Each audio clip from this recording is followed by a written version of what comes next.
Hello friends, आज का हमारा टॉपिक है Reserve Bank of India and monetary policy. शुरू करते हैं आज का टॉपिक। ये हमारा पहला पार्ट है Reserve Bank of India and monetary policy पर। RBI and monetary policy part 1। सबसे पहले जान लेते हैं कि आरबीआई क्या होता है। What is RBI? RBI is the central bank of India. यहां सेंट्रल बैंक से हमारा मतलब है केंद्रीय बैंक, देश का केंद्रीय bank,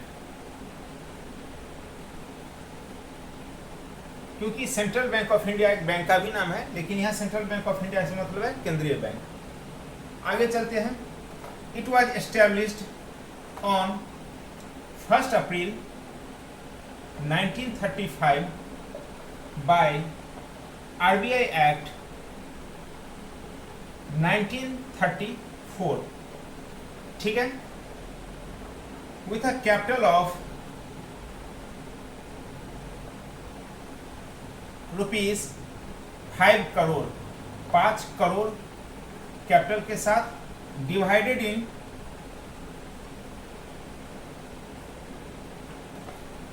5 lakh shares of rupees 100 each. 5 lakh share थे और एक शेयर 100 रुपए का था। टोटल कैपिटल 5 करोड़ रुपए का था। It was nationalized on 1st January 1949 and it was established on the recommendation of, किसकी अनुशंसा पर इसका गठन हुआ था? Hilton young commission. And the commission was formed in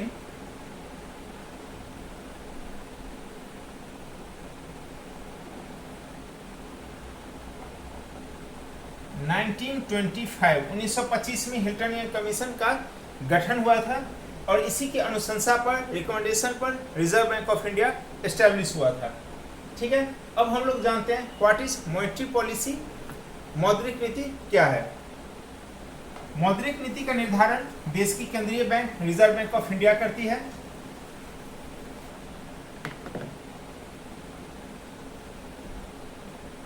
monetary policy, मौद्रिक नीति क्या है? The process by which the Central Bank of India or by the monetary authority of the country, which is RBI in India. The process by which the monetary authority of the country, जो कि हिंदुस्तान में RBI है, control and regulates the supply and volume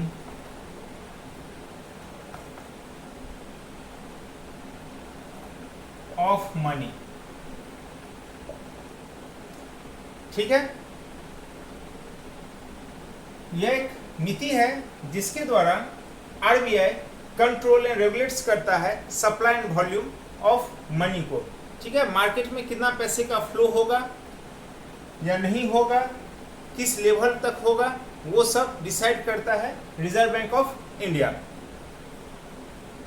When RBI feels there is so much liquidity or money in market, RBI increases the monetary rates. By this, banks are liable to maintain more reserves with them or with RBI।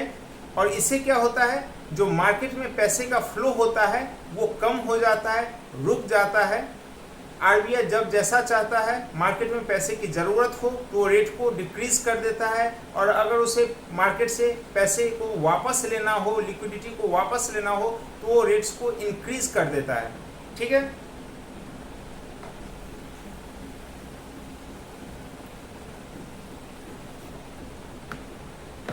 अब जानते हैं monetary tools या instruments के बारे में। These are of two types. Number one is direct instrument,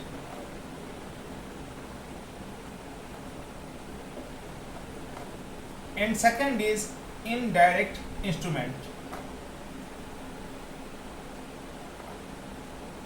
direct instrument में हमारे आते हैं CRR and SLR, cash reserve ratio and statutory liquidity ratio, and the second is उसमें आते हैं repo rate, reverse repo, bank rate etc. ठीक है, अब एक बाय एक जानते हैं वन बाय वन कि CRR क्या है, SLR क्या है। सबसे पहले शुरू करते हैं CRR से।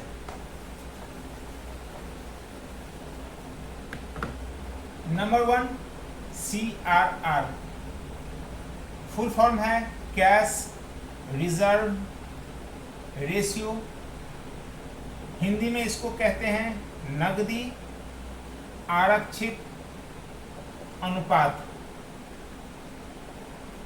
कैश रिजर्व रेशियो जो अभी चल रहा है वो 4% है CRR। यह कैसे मेंटेन किया जाता है? To be maintain with RBI। यह हम लोगों ने पहले भी इंडियन बैंकिंग सिस्टम में जाना है कि जो शेड्यूल्ड बैंक होते हैं उन्हें RBI के पास CRR मेंटेन करना पड़ता है, और जो नॉन शेड्यूल्ड बैंक होते हैं उन्हें खुद अपने पास मेंटेन करना पड़ता है। So all the scheduled banks have to be maintained the CRR with RBI in form of cash। ठीक है, यह कैश के फॉर्म में मेंटेन किया जाता है। अब अगला जानते हैं व्हाट इज SLR।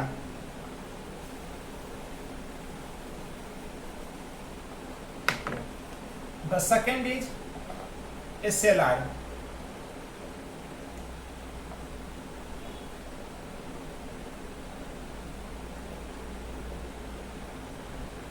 जो कि अभी चल रहा है 18%। ठीक है, इसको हिंदी में कहते हैं सांविधिक आरक्षित अनुपात। SLR to be maintained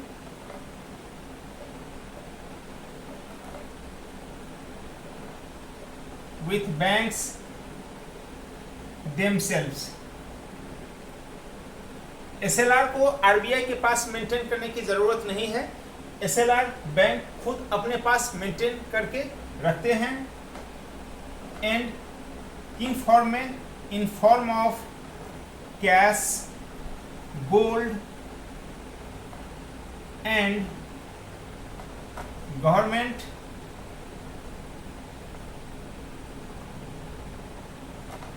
approved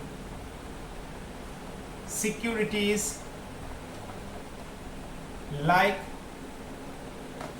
central and state government bonds। यह in form of cash, gold and government approved securities में इसको मेंटेन करके रखा जा सकता है। यह हमारा हो गया डायरेक्ट इंस्ट्रूमेंट। अब जानते हैं what are the indirect instruments.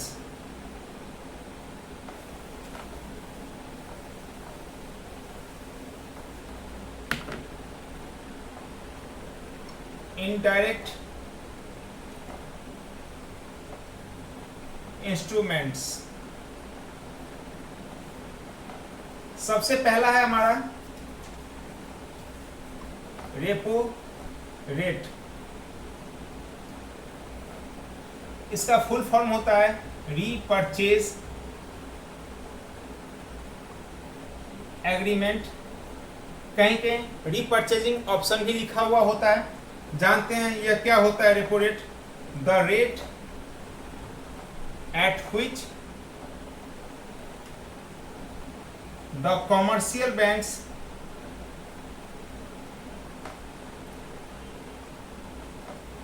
borrow money by selling their securities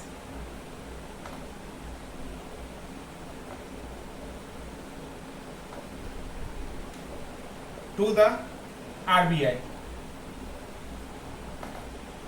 for short term। ठीक है, ये शॉर्ट टर्म बोरोइंग के लिए यूज किया जाता है। रीपर्चेज एग्रीमेंट नाम से ही क्लियर है। The rate at which the commercial bank borrow money, RBI से पैसा उधार लेती है, बाय सेलिंग देयर सिक्योरिटीज, अपने सिक्योरिटीज को सेल करके टू आरबीआई। और इसमें जो कोलैटरल यूज किए जाते हैं, क्या क्या यूज किया जा सकता है?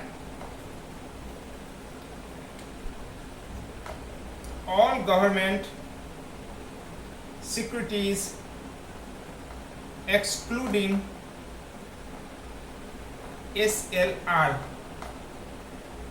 SLR को यूज इसमें नहीं किया जा सकता है।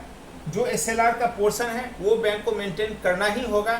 SLR का यूज नहीं किया जा सकता है रेपो रेट के थ्रू पैसा बोरो करने में। ठीक है, अब जानते हैं what is reverse repo.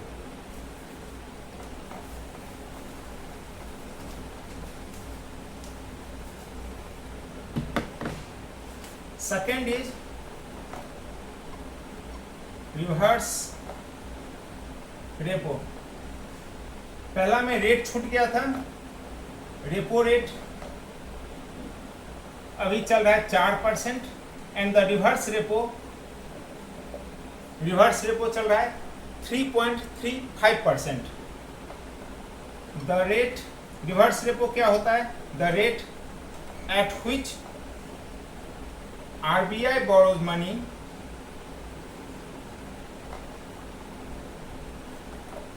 from banks for the short term। The rate at which RBI borrows money from banks for the short term। इसमें RBI borrow करती है पैसा बैंक से। और यह क्यों किया जाता है? It is an important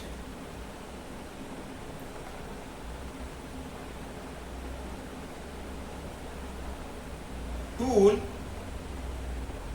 to maintain liquidity and control inflation in the country। जब पैसे का फ्लो मार्केट में बढ़ जाता है, आरबीआई को लगता है एक्सेस लिक्विडिटी मार्केट में है, तो उसको बाजार से ड्रेन आउट करने के लिए, बाजार से वापस लेने के लिए इस टूल का इस्तेमाल रिजर्व बैंक ऑफ इंडिया करती है और बैंक से पैसा ले लेती है, जिससे बैंक आगे पैसा नहीं दे पाता है कस्टमर को और पैसे का फ्लो कम हो जाता है, जो बैलेंस होता है वो बना रहता है। तो आज हम लोगों ने डायरेक्ट टूल्स के बारे में जाना, इनडायरेक्ट इंस्ट्रूमेंट्स में रेपो और रिवर्स रेपो के बारे में जाना। इस वीडियो में अब अभी इतना ही, मिलते हैं अगले वीडियो में, तब तक के लिए थैंक यू।